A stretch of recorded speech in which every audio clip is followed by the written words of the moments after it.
Study IQ IAS, अब तैयारी हुई affordable. Welcome to study IQ's initiative the podcast. मैं आपका होस्ट दीपांश मुरजानी आपका स्वागत करता हूं।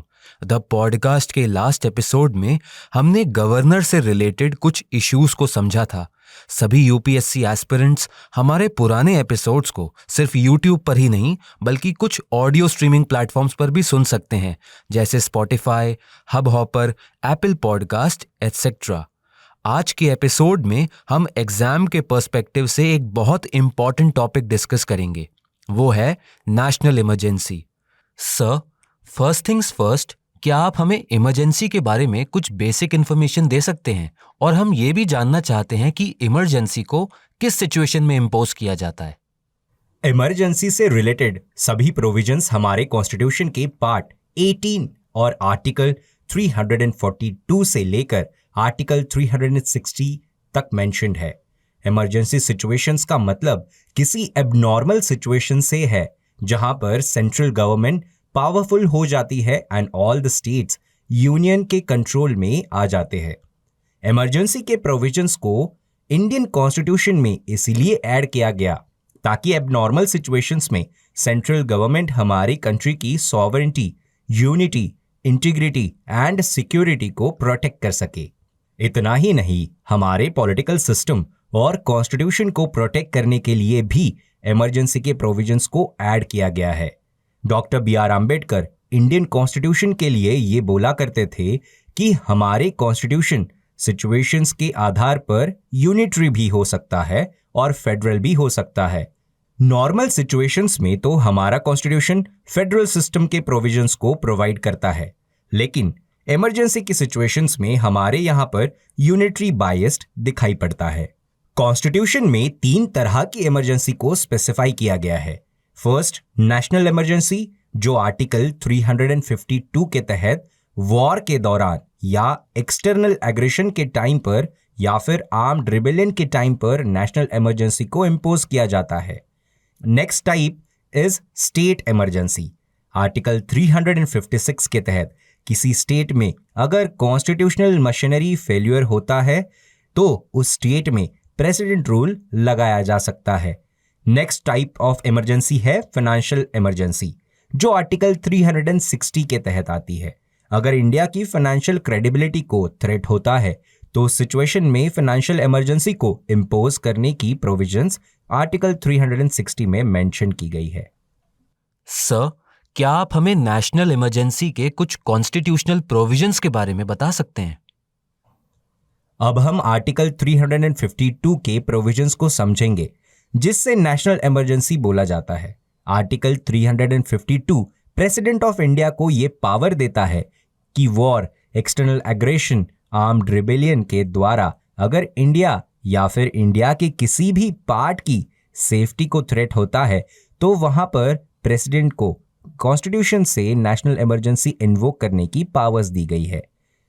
ये ऐसी इमरजेंसी या तो पूरी कंट्री में या फिर किसी भी पार्ट ऑफ द कंट्री में लागू की जा सकती है। इस आर्टिकल में यह भी प्रोविजन है कि नेशनल इमरजेंसी का प्रोक्लेमेशन थ्रेट के ऑकरेंस से पहले भी किया जा सकता है अगर प्रेसिडेंट सैटिस्फाइड हो तो। हावेवर, प्रेसिडेंट यूनियन कैबिनेट को कंसल्ट किए बिना नेशनल इमरजेंसी नहीं प्रोक्लेम कर सकते। नेशनल इमरजेंसी प्रोक्लेम करने के लिए प्रेसिडेंट को सिर्फ प्राइम मिनिस्टर की ही नहीं बल्कि पूरी कैबिनेट की कंफर्मेशन चाहिए होती है। वो उस कंफर्मेशन की डिमांड इन राइटिंग भी कर सकते हैं। आर्टिकल 352 में मेंशन्ड है कि president upon satisfaction national emergency impose कर सकते हैं। हावेवर, ऐसा सैटिस्फैक्शन का मतलब पर्सनल सैटिस्फैक्शन नहीं है। यहाँ पर सैटिस्फैक्शन का मतलब पूरी cabinet along with the prime minister का सैटिस्फैक्शन होता है। सर, जैसा अभी आपने हमें बताया कि इमरजेंसी को किसी एबनॉर्मल सिचुएशन में इम्पोज किया जाता है, तो नेशनल इमरजेंसी के इम्पोज करने के रिस्पेक्ट में सुप्रीम कोर्ट की क्या ऑब्जर्वेशंस रही हैं? Minerva mills versus union of India के केस में सुप्रीम कोर्ट ने यह बताया कि नेशनल इमरजेंसी जुडिशियल रिव्यू के अंतर्गत आती है। इसका मतलब ये हुआ कि प्रेसिडेंट के द्वारा इम्पोज की गई नेशनल इमरजेंसी अगर इररिलेवेंट फैक्ट्स पर बेस्ड है तो उसे कोर्ट ऑफ लॉ में चैलेंज किया जा सकता है। सर, नेशनल इमरजेंसी को इम्पोज कैसे किया जाता है? उसका क्या प्रोसीजर होता है? 44th अमेंडमेंट 1978 से पहले अगर प्रेसिडेंट नेशनल इमरजेंसी इंपोज करते हैं तो फर्स्ट इंस्टेंस में उसे 2 मंथ्स के लिए इंपोज किया जाता था। उसके बाद अगर इमरजेंसी को पार्लियामेंट का अप्रूवल मिल जाए तो नेशनल इमरजेंसी को इंडेफिनेट पीरियड के लिए प्रोक्लेम किया जाता था। लेकिन 44th अमेंडमेंट के बाद इंडेफिनाइट पीरियड वाला क्लॉज को अमेंड कर दिया गया। 44th अमेंडमेंट के बाद अगर प्रेसिडेंट नेशनल इमरजेंसी क्लेम करते हैं तो फर्स्ट इंस्टेंस में 2 मंथ्स की ड्यूरेशन को रिड्यूस करके 1 मंथ किया गया। यानी प्रेसिडेंट जब नेशनल इमरजेंसी इंपोज करेंगे तो वो फर्स्ट इंस्टेंस में मैक्सिमम 1 महीने के लिए ही लागू हो सकती है। उसके बाद अगर पार्लियामेंट का अप्रूवल उसे मिल जाए तो नेशनल इमरजेंसी को सिर्फ और सिर्फ 6 महीने तक आगे एक्सटेंड किया जा सकता है। इमरजेंसी को एक्सटेंड करने का जो रेजोल्यूशन है उसे पार्लियामेंट के दोनों हाउसेस को स्पेशल मेजॉरिटी के साथ अप्रूवल देना होता है। स्पेशल मेजॉरिटी का मतलब majority of the total members of the house present and voting and majority 2/3 of the members present and voting से कम नहीं होनी चाहिए। अगर इमरजेंसी को 6 महीने के बाद भी इंपोज करना है तो उसके लिए आफ्टर एवरी 6 मंथ्स पार्लियामेंट का अप्रूवल मैंडेटरी होगा। स्टूडेंट्स के लिए एक नोट करने वाली ये बात है कि अगर नेशनल इमरजेंसी को प्रोक्लेम करते टाइम लोकसभा डिसॉल्व हो चुकी हो या फिर लोकसभा को डिसॉल्व कर दिया गया हो तो वो प्रोक्लेमेशन सिर्फ और सिर्फ 30 दिन तक ही वैलिड रह सकता है। उस डेट से जब लोकसभा रिकंस्ट्रक्शंस के बाद फर्स्ट सिटिंग के लिए अवेलेबल होगी तब उसे फिर से एक बार अप्रूवल देना होगा। सर, जब नेशनल इमरजेंसी को रिमूव किया जाता है तो उसका क्या प्रोसीजर होता है? अब तक तो हमने नेशनल इमरजेंसी को इम्पोज या इन्वोक कैसे करते हैं इसके बारे में जाना। Now we will try to understand कि अगर नेशनल इमरजेंसी लगी हुई हो तो उसे रिमूव कैसे किया जाता है।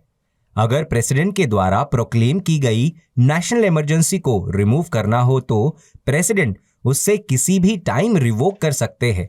इससे हम सिंपल वर्ड्स में समझते हैं, अगर प्रेसिडेंट को यह लगता है कि सिचुएशन नॉर्मल हो गई है और अब नेशनल इमरजेंसी की रिक्वायरमेंट नहीं है तो वो नेशनल इमरजेंसी के प्रोक्लेमेशन को रिमूव कर सकते हैं, यानी नेशनल इमरजेंसी को ऑफिशियली कैंसिल कर सकते हैं। ये रिवोकेशन तब वैलिड होता है जब लोकसभा ये रेजोल्यूशन पास करे अब नेशनल इमरजेंसी की रिक्वायरमेंट नहीं है और रेजोल्यूशन पास करते टाइम लोकसभा के कम से कम 1/10 ऑफ द टोटल मेंबर्स को एक नोटिस राइटिंग में सबमिट करनी होती है नेशनल इमरजेंसी को डिसअप्रूव करने के लिए। अगर लोकसभा सेशन में है तो ये notice speaker of the Lok Sabha को सबमिट किया जाता है और अगर लोकसभा सेशन में नहीं है तो इस नोटिस को प्रेसिडेंट को सबमिट किया जाता है।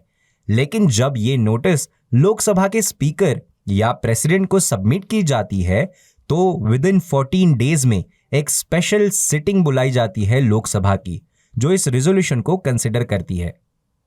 सर, जब स्टूडेंट्स नेशनल इमरजेंसी को स्टडी करते हैं तो 2 तरह के रेजोल्यूशंस होते हैं। पहला रेजोल्यूशन ऑफ डिसअप्रूवल एंड दूसरा रेजोल्यूशन ऑफ अप्रूवल। तो इन रेजोल्यूशंस में क्या डिफरेंस होता है? यहां पर 2 तरह के रेजोल्यूशंस है, एक रेजोल्यूशन ऑफ डिसअप्रूवल है और दूसरा रेजोल्यूशन ऑफ अप्रूवल है। रेजोल्यूशन ऑफ डिसअप्रूवल का मतलब नेशनल इमरजेंसी की रिक्वायरमेंट अब नहीं है, नेशनल इमरजेंसी को अब डिसकंटिन्यू करना चाहिए। और रेजोल्यूशन ऑफ अप्रूवल का प्रोक्लेमेशन ऑफ नेशनल इमरजेंसी का ये मतलब हुआ कि प्रेसिडेंट के नेशनल इमरजेंसी इंपोज करने के बाद भी नेशनल इमरजेंसी की रिक्वायरमेंट है। इनके बीच में कुछ डिफरेंसेस भी होते हैं, जैसे डिसअप्रूवल के रेजोल्यूशन को सिर्फ लोकसभा के द्वारा पास किया जाता है, लेकिन नेशनल इमरजेंसी को कंटिन्यू करना हो तो ये रेजोल्यूशन पार्लियामेंट के दोनों हाउसेस को पास करना होता है। दूसरा डिफरेंस ये है कि डिसअप्रूवल के रेजोल्यूशन को सिंपल मेजॉरिटी के द्वारा ही पास किया जाता है, लेकिन continuation of proclamation of national emergency के रेजोल्यूशन ऑफ अप्रूवल को स्पेशल मेजॉरिटी के द्वारा ही दोनों हाउसेस को पास करना होता है। सर, हमें ये तो पता है कि नेशनल इमरजेंसी के टाइम पर यूनियन गवर्नमेंट बहुत पावरफुल हो जाती है, लेकिन नेशनल इमरजेंसी के और कौन से इफेक्ट्स होते हैं? मान लीजिए कि कंट्री में नेशनल इमरजेंसी लागू हो चुकी है। अब हम नेशनल इमरजेंसी के इफेक्ट्स को समझेंगे कि वो किन किन चीजों पर अफेक्ट करती है। नेशनल इमरजेंसी के प्रोक्लेमेशन 3 चीजों को अफेक्ट करते हैं। पहला अफेक्ट सेंटर और स्टेट के रिलेशनशिप में देखने को मिलता है। दूसरा, लोकसभा और स्टेट लेजिस्लेटिव असेंबली में भी कुछ अफेक्ट देखने मिलता है। और तीसरा और सबसे महत्वपूर्ण, इफेक्ट्स ऑन फंडामेंटल राइट्स जब नेशनल इमरजेंसी इन्वोक हो चुकी हो।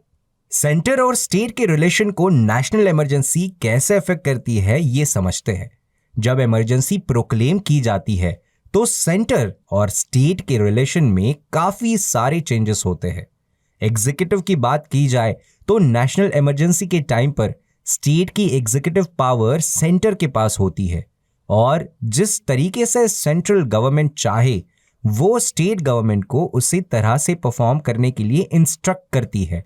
अगर लेजिस्लेटिव के पर्सपेक्टिव से बात की जाए तो नेशनल इमरजेंसी के टाइम पर पार्लियामेंट को एम्पावर किया जाता है ताकि स्टेट लिस्ट में मेंशन सभी सब्जेक्ट्स पर लॉज बनाए। हावेवर, स्टेट के लेजिस्लेटिव पावर्स को सस्पेंड नहीं किया जाता, लेकिन पार्लियामेंट के पास ओवरराइटिंग पावर्स जरूर मिलती है in case of national emergency. अगर फाइनेंशियल पर्सपेक्टिव से बात की जाए तो जब नेशनल इमरजेंसी को प्रोक्लेम किया जाता है तो प्रेसिडेंट के पास ये पावर होती है कि स्टेट के द्वारा प्रोवाइड किए जाने वाले फाइनेंसेस को वो या तो कैंसिल कर दे या फिर रिड्यूस कर दे। हालांकि प्रेसिडेंट ऐसे ऑर्डर तब इशू करता है जब पार्लियामेंट के दोनों हाउसेस इस ऑर्डर को पास करते हैं। नेशनल इमरजेंसी का नेक्स्ट इफेक्ट लोकसभा और स्टेट असेंबली के ऊपर देखने को मिलता है। जब नेशनल इमरजेंसी प्रोक्लेम की जाती है तो लोकसभा के टर्म को 5 साल से ज्यादा एक्सटेंड किया जा सकता है। वैसे एक बार में 12 मंथ्स के लिए लोकसभा की लाइफ को एक्सटेंड किया जाता है। हावेवर, अगर इमरजेंसी को इन्वोक कर दिया गया हो तो लोकसभा की लाइफ को 6 मंथ से ज्यादा के लिए नहीं इंक्रीज किया जा सकता। सिमिलरली, स्टेट लेजिस्लेटिव असेंबली को भी उनके नॉर्मल टेन्योर यानी 5 साल से बढ़ाकर 1 साल तक एक्सटेंड कर दिया जाता है। लेकिन अगर नेशनल इमरजेंसी के इन्वोक कर दिया गया हो तो स्टेट लेजिस्लेटिव असेंबली की लाइफ को 6 मंथ से ज्यादा तक एक्सटेंड नहीं किया जाता। नेशनल इमरजेंसी का नेक्स्ट इंपॉर्टेंट इफेक्ट है ऑन फंडामेंटल राइट्स। आर्टिकल 358 और आर्टिकल 359 के तहत ये प्रोविजंस है कि नेशनल इमरजेंसी के टाइम पर फंडामेंटल राइट्स को सस्पेंड भी किया जा सकता है। आर्टिकल 358 आर्टिकल 19 के द्वारा दी गई एलिमेंट्री राइट्स के सस्पेंशन को डील करता है। आर्टिकल 359 कुछ दूसरी फंडामेंटल राइट्स के सस्पेंशन के बारे में डील करता है। लेकिन सबसे इंपॉर्टेंट ये बात है कि नेशनल इमरजेंसी के टाइम पर भी आर्टिकल 20 और आर्टिकल 21 को सस्पेंड नहीं किया जा सकता। सर, जब नेशनल इमरजेंसी के इफेक्ट्स की बात आती है तो फंडामेंटल राइट्स पर जो इफेक्ट पड़ता है वो हमें आर्टिकल 358 एंड आर्टिकल 359 में देखने को मिलता है। तो क्या आप इन आर्टिकल्स के जो प्रोविजंस हैं उन्हें डिटेल में बता सकते हैं? अगर हम आर्टिकल 358 के प्रोविजंस की बात करें तो जब नेशनल इमरजेंसी को प्रोक्लेम किया जाता है तो आर्टिकल 358 के तहत 6 फंडामेंटल राइट्स जो हमने आर्टिकल 19 गारंटी करता है उन्हें सस्पेंड किया जाता है। लेकिन 44th कॉन्स्टिट्यूशनल अमेंडमेंट एक्ट 1978 के बाद आर्टिकल 358 के स्कोप को रिस्ट्रिक्ट कर दिया गया। 44th अमेंडमेंट में ये प्रोविजंस थी कि आर्टिकल 19 के द्वारा गारंटी की गई 6 फंडामेंटल राइट्स को तब सस्पेंड किया जाएगा जब नेशनल इमरजेंसी वॉर या फिर एक्सटर्नल एग्रेशन के ग्राउंड पर ही प्रोक्लेम की गई हो, ना कि आर्म्ड रिबेलियन के ग्राउंड पर। अब हम आर्टिकल 359 के प्रोविजंस को समझते हैं। आर्टिकल 359 के तहत प्रेसिडेंट को ये अथॉरिटी होती है कि वो फंडामेंटल राइट्स के एनफोर्समेंट के लिए जो सिटीजन्स के पास कोर्ट में जाने का राइट है वो उस राइट को सस्पेंड कर दे। इसका मतलब ये हुआ कि आर्टिकल 359 फंडामेंटल राइट्स के एनफोर्समेंट को भी सस्पेंड कर सकता है। Sir, thank you for giving us the information. Dear listeners, आज के पॉडकास्ट को हम यहीं पर कंक्लूड करते हैं। नेक्स्ट एपिसोड में हम प्रेसिडेंट रूल को डिस्कस करेंगे, तो आप स्टडी IQ के साथ बने रहिए एंड कीप स्टडिंग। आप study IQ presents the podcast को सभी ऑडियो स्ट्रीमिंग प्लेटफॉर्म्स पर भी सुन सकते हैं, जैसे Spotify, Hubhopper, Apple podcast, Google podcast, Kuku FM, etcetera. Links को कमेंट सेक्शन में पिन किया गया है। Thank you.